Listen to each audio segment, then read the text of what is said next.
Hello everyone. जैसे कि आप सबको पता ही है कि जेईई मेंस बहुत नज़दीक आ गया है। ये जनवरी के लास्ट में होगा, तो आप सबके मन में कुछ कुछ मिथ्स आ सकते हैं और कुछ भय भी आ सकते हैं, क्योंकि बहुत ने तो प्रिपरेशन ठीक से नहीं किया ना। और यहाँ पर सिर्फ अब 2 ही महीने का टाइम है और क्या बोर्ड प्री बोर्ड्स भी आ चुके हैं, तो सबके मन में कन्फ्यूजन है, बहुत कन्फ्यूजन है। तो आज मैं ऐसे 5 स्टेप बताने वाला हूँ आपको कि आप अगर ये 5 स्टेप फॉलो करें तो आप 15 दिन में जेईई मेंस को क्रैक किया, आप एनआईटी किया, एनआईटी के टॉप ब्रांच जैसे सीएससी ऐसे पा सकते हो। अगर इस 5 स्टेप को एकदम फॉलो किया, मीन्स एकदम डिट्टो फॉलो किया, तो मैं 5 स्टेप अभी आपको बोलने वाला हूँ। तो स्टेप नंबर 1 क्या है? स्टेप नंबर 1 है, आपके पास जितने भी बुक्स है ना, जो एस सी वर्मा बोलो, जो सेंगेस बोलो, वो तो फिजिक्स के बुक्स है। केमिस्ट्री में कितनी क्या बुक्स है? वो बालाजी है, आर्यंत है, फिर मैथ्स में आर्यंत है, बहुत और बहुत सारे बुक्स है। जितने भी मोटे मोटे बुक्स है ना, जिसमें बहुत कॉन्सेप्चुअल क्वेश्चन है, उसको एकदम लॉकर में रख के ताला चाबी मार दो। हाँ, मैं आयरनी नहीं बोलने वाला हूँ, ये एक सच्ची बात है। क्योंकि मेरा इसका पीछे एक रीज़न है, क्योंकि अगर जेईई मेंस में ऐसे क्वेश्चन कभी पूछते नहीं है जो कॉन्सेप्चुअल क्वेश्चन, और अगर आ भी जाते तो 1-2 क्वेश्चन आते हैं और वो तुमसे एग्जाम टाइम में नहीं होगा, मार्क माई वर्ड्स। क्योंकि एग्जाम टाइम में बहुत कम टाइम में तुमको आंसर करना है, तो तुम तो एक क्वेश्चन के पीछे नहीं पड़ोगे, तो एक क्वेश्चन से 5 मार्क मिलेगा और तुम बाद में देखो कि 5 क्वेश्चन छूट गया और 5 क्वेश्चन वो आसान आसान था, एक बार देखने के से हो जाता था। तो ऐसे क्वेश्चंस को आप ट्राई बेटर ही ना करो एग्जाम में। तो ये है पहला स्टेप कि आप अभी कोई भी कॉन्सेप्चुअल बुक मत पकड़ो, इन लोगों को फेंक दो। फेंक ना नहीं।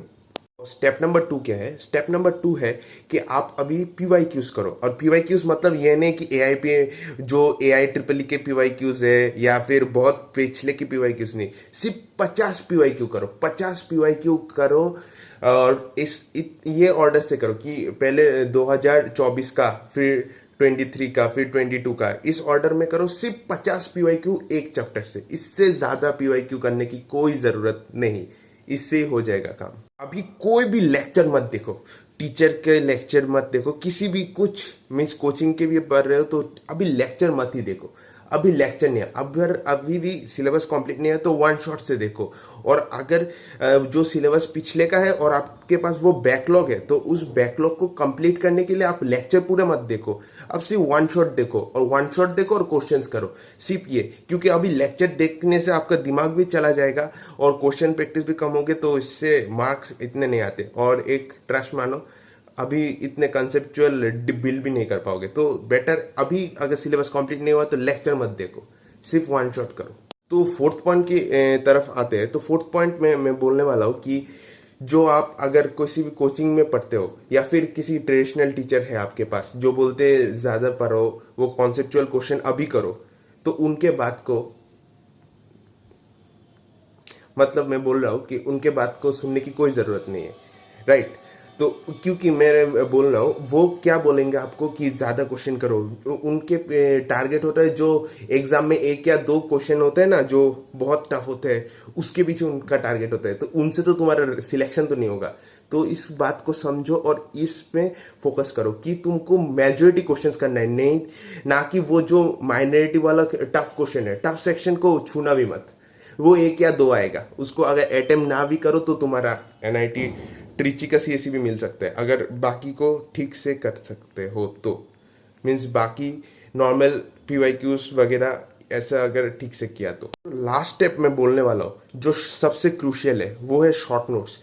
अभी से शॉर्ट नोट आप क्या करो, बनाने की ज़रूरत नहीं है, बनाने में बहुत टाइम लगता है। आप क्या करना, वो शॉर्ट नोट है ना, जो गूगल में मिलता है ना, उससे डाउनलोड करो। अगर मुझे कमेंट्स में लिख दोगे तो मैं पे लिंक भी सेंड कर दूंगा, जो रिक्वायर्ड चैप्टर के शॉर्ट नोट है। और मॉक टेस्ट देना, पर मॉक टेस्ट ज़्यादा मत देना, 2 वीक में सिर्फ एक मॉक टेस्ट, इससे ज़्यादा नहीं। ज़्यादा मॉक टेस्ट दोगे तो कॉन्फिडेंस भी लो हो सकता है किस किस कुछ कुछ के लिए। और दूसरी बात हो सकता है कि मॉक टेस्ट देने से क्या होता है, आपका पढ़ाई भी ठीक से नहीं हो सकता। तो ये स्टेप एकदम फॉलो करो, और इसे फॉलो किया तो 15 दिन में जेईई मेंस क्वालिफाई करने से कोई नहीं रोक सकता और एनआईटी का टॉप ब्रांच मिल जाएगा।